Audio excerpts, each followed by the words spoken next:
आप सभी को पता है कि मेरी प्यारी बेटी अंकिता कभी लौट के नहीं आएगी। मुझे बहुत दुख होता है जब मैं उसके बारे में बोलती हूँ, पर क्या करूँ, मुझे बोलना पड़ता है। मैं अब उसे कभी नहीं देख सकती। एक खबर एक लगातार सोशल मीडिया में वायरल भी हो रही है और निकल के भी आ रही है कि जो स्वर्गीय जो अंकिता भंडारी, उनकी माता जी कहीं ना कहीं लोकसभा जो चुनाव है उसमें मैदान में उतर सकती है। मार्मिक दृश्य है, माँ के दर्द हैं, माँ के आंसू हैं, कहाँ जाके थमेंगे देखने वाली बात होगी। लेकिन ये दर्द कहीं ना कहीं लोकसभा चुनाव में भी कहीं ना कहीं प्रभावित करेगा। खबरें निकल के भी आ रही थी माँ चुनाव लड़ सकती है, कहीं ना कहीं खबर निकल के आ रही है। बहरहाल अभी इस स्थिति में नहीं है माँ, तो चुनाव लड़ेंगी या नहीं लड़ेंगे, एक बहुत बड़ा सवाल भी लड़ सकती है। नमस्कार दोस्तों, सुदर्शन चक्र लाइव पे एक बार फिर से आप लोगों का बहुत बहुत स्वागत है। और आज जिस तरीके से लगातार मामले को जो आशुतोष नेगी है, लगातार अंकिता प्रकरण को लेकर लगातार मामले को शुरुआती दौर से देख रहे थे, उसको लेकर रंजना रावत यहाँ पर इस समय मुर्दाबाद के नारे लगा दिए गए हैं। पहले से भी अंदेशा था कि कहीं ना कहीं महिलाएं आज यहाँ पर विरोध दर्ज कर सकती है। गहमा गहमी का दौर इस समय, महिलाएं जिस तरीके से यहाँ पर सड़कों पे मार्ग अवरुद्ध कर कर अपना समर्थन लगातार दिखा रही हैं। और देखें आप, रंजना रावत जो कि इस समय कहीं ना कहीं प्रदेश की मुख्य कार्यकर्ताओं में शामिल है, उनके संग पुलिस बल जोर जबरदस्ती कर रहा है कि कहीं ना कहीं उनको इस विरोध को जो दर्ज कर रहे हैं उसको रोका जाए। मणिभूषण श्रीवास्तव तो यहाँ पर प्रभारी निरीक्षक हैं, वो कहीं ना कहीं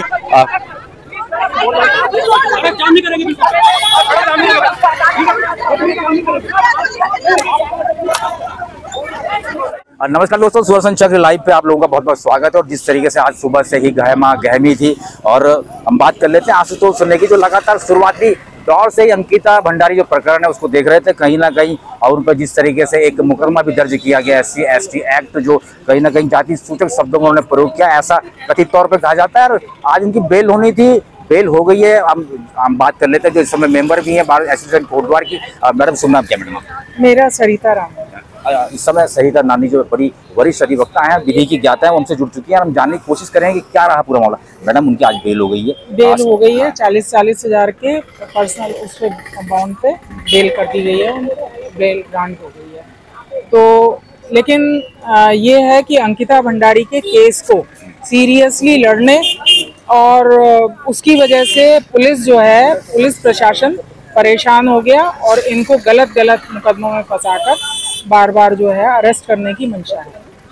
दोस्तों बात कर लेते हैं, सब मेरे से एक बड़े वरिष्ठ अधिवक्ता राजीव गौड़ जो हैं, जो हमारे बीच में वरिष्ठ सहयोगी मेरे रह चुके हैं। मैं बात करूं तो कर्मभूमि टीवी को देखते थे, मुझसे जुड़ चुके हैं। सर पहले तो बहुत बहुत स्वागत है सुदर्शन चक्र लाइव पर। क्या कहेंगे सर आशुतोष नेगी जो लगातार अंकिता भंडारी प्रकरण को लेकर शुरुआती दौर से देख रहे थे, कहीं ना कहीं एक जाति सूचक शब्द यानी SC/ST एक्ट जो है उन पर उस मुकदमे को दर्ज किया, क्या कहेंगे? देखिए, मैं बताऊं कि पत्रकार एक आईना होता है। अब पत्रकार वो होता है जो हमेशा विपक्ष की भूमिका निभाता है। जो सरकार के पैरेलल चलेगा उसे पत्रकार में कहता भी नहीं। मतलब पत्रकार वही है जो विपक्ष की भूमिका निभाएगा और उन पहलुओं को दिखाएगा जो छिपे हुए पहलू हैं। और आशुतोष नेगी अंकिता भंडारी हत्याकांड में बहुत अहम भूमिका रही। अगर वो नहीं होते, एक दो और पत्रकार प्रवत जन के थे, एक दो और पत्रकार थे, अगर ये नहीं होता अंकिता भंडारी हत्याकांड खुलता ही नहीं। और आज भी वो सुप्रीम कोर्ट, हाई कोर्ट से लेकर हर पहलू पर वो मुकदमे की लड़ रहे हैं और तैयारी कर रहे हैं। और जिस तरीके से उनके साथ यह अभद्रता हुई, झूठे मुकदमे में फंसाया गया। SC/ST एक्ट तो कुछ मुकदमे तो ऐसे हैं पुलिस के पास के जो लगा के फंसाने की कोशिश करते हैं। वो तो कानून में बदलाव हुआ कि 7 साल से कम की जिनमें सजा है उनमें 41 का नोटिस देगा, पुलिस गिरफ्तारी नहीं करेगी। वरना पहले तो यह था कि छोटा मुकदमा लिखाओ जेल में डाल देते थे, 6 महीने तक बेल नहीं हो रही। लेकिन कानून में जो बदलाव है उसका फायदा मिला। और इस मुकदमे में भी पुलिस को 41 का नोटिस देना चाहिए था, पुलिस ने 41 का नोटिस न देके डायरेक्ट गिरफ्तारी करी। इसमें कहीं ना कहीं पुलिस की साजिश नजर आती है। ये जो मुकदमा था 1-1.5 साल पुराना था, वो DM को मेल करा गया था और वो ठंडे बस्ते में चला गया था। फिर इन्होंने अब 2024 में दोबारा उसका आधार बनाकर एक मुकदमा लिखाया और उसमें गिरफ्तारी करी। ये मतलब कहीं ना कहीं बहुत बड़ी साजिश नजर आ रही है। और आज जिस तरह से आशुतोष नेगी जी की बेल हुई है वो बधाई के पास। शुरुआती दौर से इस पूरे अंकिता भंडारी जो प्रकरण है उसको देख रहे थे। आशुतोष नेगी जिस तरीके से उनकी गिरफ्तारी हुई, उसमें आज कहीं ना कहीं जमानत याचिका लगाई गई थी और उसमें शायद उनको अब बेल मिल गई है। और हम जो UKT के जो वरिष्ठ कार्यकर्ता है, जो पदाधिकारी, उनसे बात कर लेते हैं। कहीं ना कहीं वो भी शुरुआती दौर से लगातार उस आंदोलनरत थे कि कहीं ना कहीं अंकिता भंडारी जो हत्याकांड हुआ है उसमें न्याय मिलना चाहिए। और आज शायद एक न्याय यात्रा भी वो निकालेंगे अंकिता भंडारी के माता पिता के संग। मेरे सीधे समय जुड़ चुके हैं। मैं बात करूं पहले तो हरीश द्विवेदी जी मुझसे जुड़े, सर क्या कहेंगे अंकिता भंडारी हत्याकांड में जो शुरुआती दौर से देख रहे थे आशुतोष नेगी, आज उनकी बेल होनी थी, हो भी गई है। और आप कहीं ना कहीं आप भी शुरुआती दौर से देख रहे थे, आज न्याय यात्रा में निकालने क्या कहें? हमारी पहले तो सुबह से हम इसी में थे कि इनको पहले जमानत मिल जाए, और जमानत के बाद हमारी एक न्याय यात्रा पूरे गांव पूरे पहाड़ में जाएगी अंकिता के उसमें कि शासन प्रशासन तो कुछ कर नहीं रहा, पुलिस प्रशासन सब दबाव में है, इसलिए हम ये यात्रा को गांव निकालेंगे और जन जन को बताएंगे कि अंकिता को क्यों न्याय नहीं मिल रहा। अगर यही हाल रहा तो हमारा उत्तराखंड बर्बाद हो जाएगा। आज एक बेटी गई, कल दूसरी बेटी जाएगी, कौन जवाबदार है इसका? हमने राज्य इसलिए बनाया था कि हम बाहरी लोग हमें यहाँ परेशान करें और हमारी बहू बेटों पर नज़र डालें और हमारे यहाँ जंगली को ज़मीनों का वो करें, रिसोर्ट बनाएं और वहाँ अपना अयाशी का अड्डा बनाएं। इसलिए हम इस यात्रा को घर घर पहुँचाएंगे। दोस्तों बात कर लेते हैं उत्तराखंड क्रांति दल की। बात चल रही है, शुरुआती दौर से लंबा इतिहास रहा है उत्तराखंड को, पहले उन्होंने बनाया और अब बचाने की जंग है लगातार। इस समय उसमें पंजी जुट चुके हैं। सर क्या कहेंगे सर, क्या मामला लग रहा है ये न्याय यात्रा? देखिए, क्योंकि आज जमानत हो गई है, ये बड़ा खुशी का मौका है और हम इसी परिप्रेक्ष्य में न्याय यात्रा निकालने जा रहे हैं। जन जन तक इस बात को पहुंचाएंगे। ये तो आज तो जो हम वकील के लिए न्याय मांग रहे हैं, फिर ये बड़ा लंबा प्रोसेस है, सरकार नहीं जागेगी तो हम सड़कों पे उतरकर प्रतिदिन और आंदोलन की राह पकड़ लेंगे और एक दिन निश्चित हमें विजय मिलेगी। जय उत्तराखंड, जय। दोस्तों फिर अभी हम बात कर लेते हैं इस समय महेंद्र सिंह रावत किसी परिचय के मोहताज हैं, लगातार शुरुआती दौर से वो आंदोलन रखते हैं। सर अंकिता हत्याकांड, उसमें कहीं ना कहीं विसंगतियां भी देखने को मिल रही हैं, कभी अभी तक न्याय नहीं हो पाया और जो शुरुआती दौर से उनके वकील, उनके शुभचिंतक आशुतोष नेगी जो इस पूरे प्रकरण को देख रहे थे, उनकी गिरफ्तारी थी, आज जमानत होनी थी, हो भी गई है। लेकिन कहाँ तक आप ये न्याय संगत मानते हैं जो समझ में चला? सबसे पहले तो यह है कि अगर अंकिता हत्याकांड का है, 1.5 दिन तक वहाँ पे जब ये कांड हुआ था तो कोई जनता, हमारे देहरादून से उत्तराखंड क्रांति दल की महिलाएं जब वहाँ पे दिन रात वहाँ पे डट गई, पोस्टमार्टम आउट में डट गई, तो अब स्थानीय जनता भी निकली। और क्योंकि एक जो वहाँ पे जिस तरीके से माहौल बनाया गया था, जिस तरीके से वहाँ पे सत्ताधारी दल के लोगों द्वारा किया गया, वो एक निंदनीय था। और ये अब अंकिता हत्याकांड का एक आवाज़ उठी, भले उसमें हमने पहले यही था कि उस वीआईपी का नाम करो, सरकार के दबाव में पुलिस ने वो मामला खोला नहीं। दूसरा था कि अगर ये सही जांच करवाना चाहते तो सीबीआई को देते, इन्होंने सीबीआई को केस नहीं दिया। आप जानते हैं वहाँ पे पटवारियों की जाँच हुई, वो आराम से जब तक केस चल रहा था 3 दिन तक वो थाने में बैठे रहे, जब वीआईपी बन के बैठे रहे। और कोई जब जनता बाहर निकली उनको मजबूरी में उन्हें अरेस्ट करना पड़ा। और अभी भी उसके लगातार उसमें न्याय है, जो उनके खिलाफ आवाज उठा रहा है। वर्तमान में स्थिति हो गई, जो भी सरकार के खिलाफ आवाज उठा रहा है, उससे जैसे आशुतोष नेगी को अंदर किया, उसी तरीके से अन्य दबाव, अन्य लोगों पे भी इसी तरीके से दबाव पड़ रहा है। सुदर्शन चक्र लाइव पे एक बार फिर से आप लोगों का बहुत बहुत स्वागत है। जिस तरीके से आज एक मामला अंकिता भंडारी हत्याकांड लगातार सुर्खियों में था पिछले कई सालों से, और उसमें अभी तक न्याय नहीं मिल पाया। लेकिन जो शुरुआती दौर से देख रहे थे उस केस को, आशुतोष नेगी अधिवक्ता भी हैं, वरिष्ठ सहयोगी हमारे एक पत्रकार की भूमिका लगातार अदा कर रहे हैं, और आज उनकी जमानत याचिका यहाँ पे सुनवाई होनी थी। और सुनने में आ रहा है कि जमानत हो चुकी है।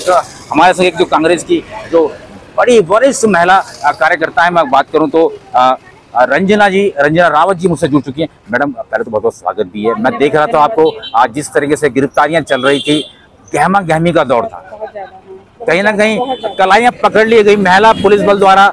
आप जैसी महिलाओं की क्या कहेंगी? नहीं, फूल नहीं चिंगारी है, हम उत्तराखंड की नारी हैं। और जिस तरीके से उन्होंने कोशिश की हम लोग को पकड़ने की, लेकिन हम लोगों ने उनकी कोशिश को नाकामयाब किया।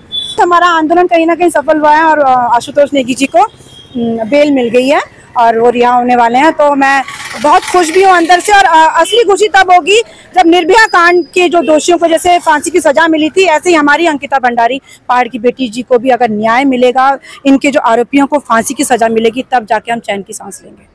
चैन की सांस लेंगे, नारी नहीं है चिंगारी है। रंजना रावत मैडम का कहना देखने वाली बात होगी, कब तक अंकिता भंडारी हत्याकांड में न्याय मिलेगा देखने वाली। कुछ देर में यहाँ से लगातार जिस तरह से खबरें निकल के आ रही थी कि आशुतोष नेगी जो लगातार अंकिता भंडारी हत्याकांड में शुरुआती दौर से लगातार देख रहे थे, और किस तरीके से अगर मैं बात करूं तो अभी कुछ ही देर में माता पिता जो अंकिता के हैं वो उनकी न्याय यात्रा यहाँ पर निकाली जाएगी। मेरे संग में बात करूं तो आशीष नेगी जी मुझसे जुड़ चुके हैं, बात कर लेता हूं उनसे सीधे। लगातार इस केस को सोशल मीडिया के माध्यम से लगातार उठाने की कोशिश भी कर रहे थे और कहीं ना कहीं थोड़ी सी सफलता पाई है आशुतोष नेगी, जो कहीं ना कहीं कुछ दिनों पहले जो जेल चले गए थे पुलिस की कार्रवाई में, आज उनकी जमानत हुई। क्या कहेंगे आशीष जी? आज एक सुखद एक अच्छी खबर देखने को सुनने को मिली। देखिए, ना तो ये बड़ी जीत है और ना ये इतनी बड़ी बाधा थी, क्योंकि हमें पता था आशुतोष भाई निर्दोष हैं और कमज़ोर दबे हुए लोग तो हम हैं भी नहीं। जीत हम उस दिन मानेंगे जिस दिन उस पूर्व राज्य मंत्री के बेटे को फांसी की सज़ा होगी और आशुतोष भाई जैसे बाहर आएंगे तो ये जो लड़ाई है ये वापस से नेतृत्व करेंगे, इस बार और प्रखर होकर सामने आएंगे। हालांकि बेल हमें यहाँ से मिल चुकी है और आरोप प्रत्यारोप का जो बीच में खेल चला बिल्कुल निंदनीय है, बहुत ही ज़्यादा निंदनीय है। वो पूरे प्रदेश ने देखा, पूरे देश ने सपोर्ट किया और जिसके चलते ये सब चीज़ें हो रही है। साथ ही साथ हमें न्याय व्यवस्था पे पूरा भरोसा है, इस देश के संविधान पे पूरा भरोसा है और हमें पता है कि जब तक इस देश में संविधान है तब तक किसी व्यक्ति को डरने की जरूरत नहीं है। यदि किसी को डर लगता है तो संविधान की बेइज्जती है। इसी तरह प्रखर होकर लड़ेंगे, सभी लोगों को लड़ना चाहिए।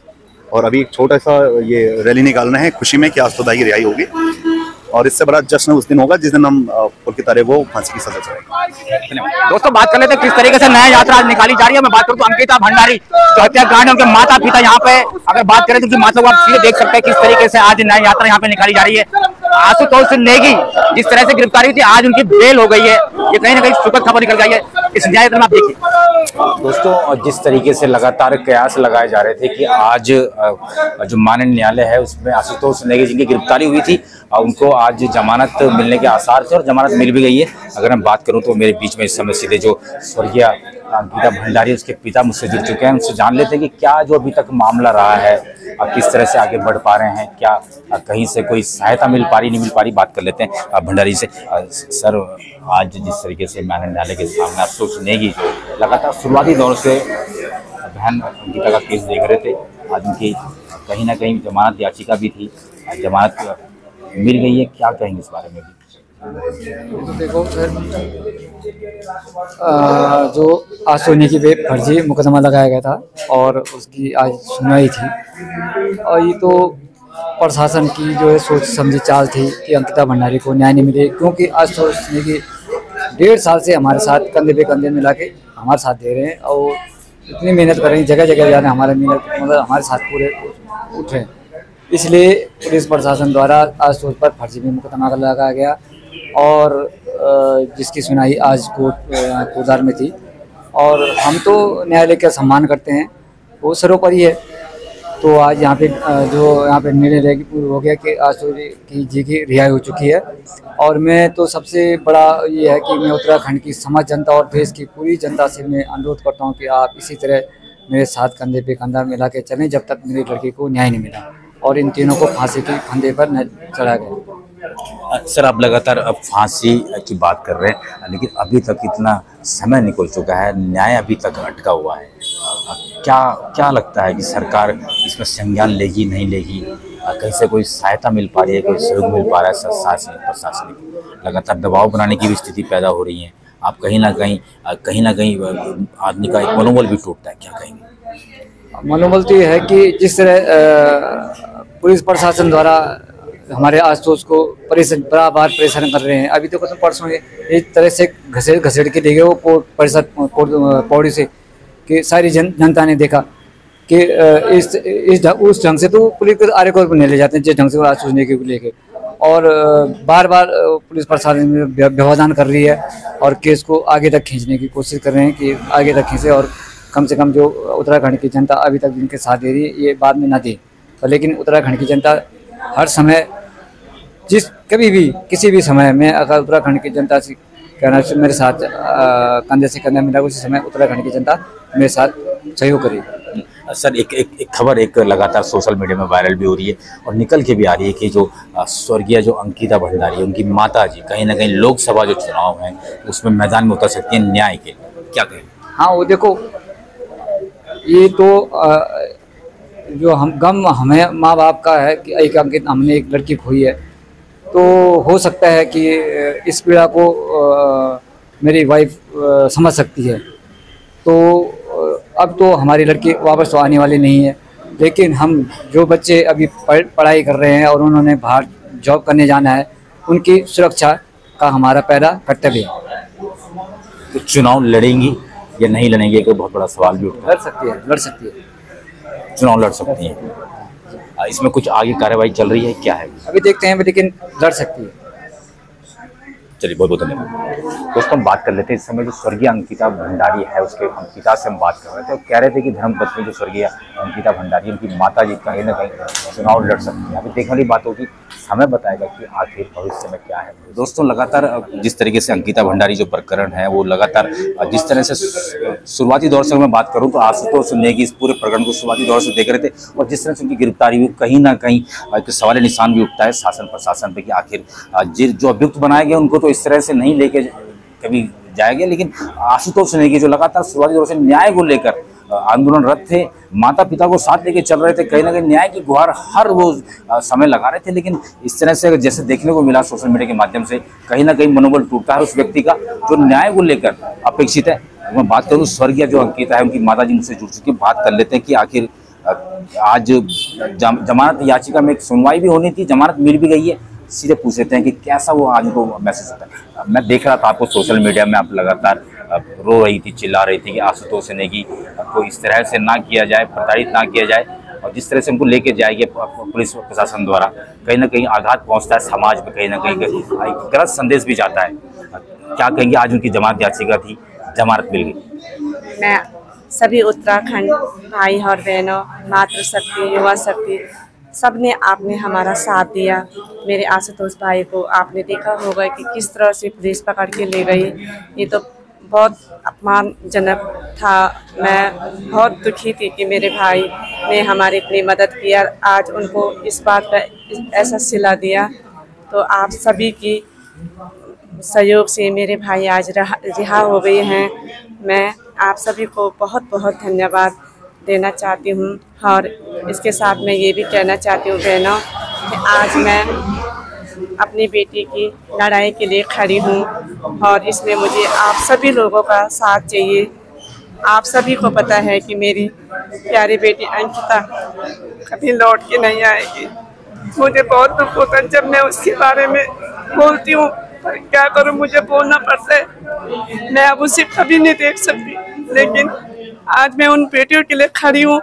आप सभी को मेरा साथ देना होगा। जैसे आपने, ये मेरी पहली जीत है कि मेरे भाई रिहा हुए, इसी तरह आपने मुझे दूसरी जीत भी दिलानी है कि मेरी बेटी को न्याय दिलाना है और अपनी बेटियों को आत्मनिर्भर बनाना है। इसी के साथ मैं अपनी पूरी उत्तराखंड की जनता, देश विदेश जिन्होंने भी मतलब हमें सपोर्ट किया है, आप सभी का धन्यवाद देती हूँ। धन्यवाद। दोस्तों मार्मिक दृश्य है, माँ के दर्द हैं, माँ के आंसू हैं, कहाँ जाके थमेंगे देखने वाली बात होगी।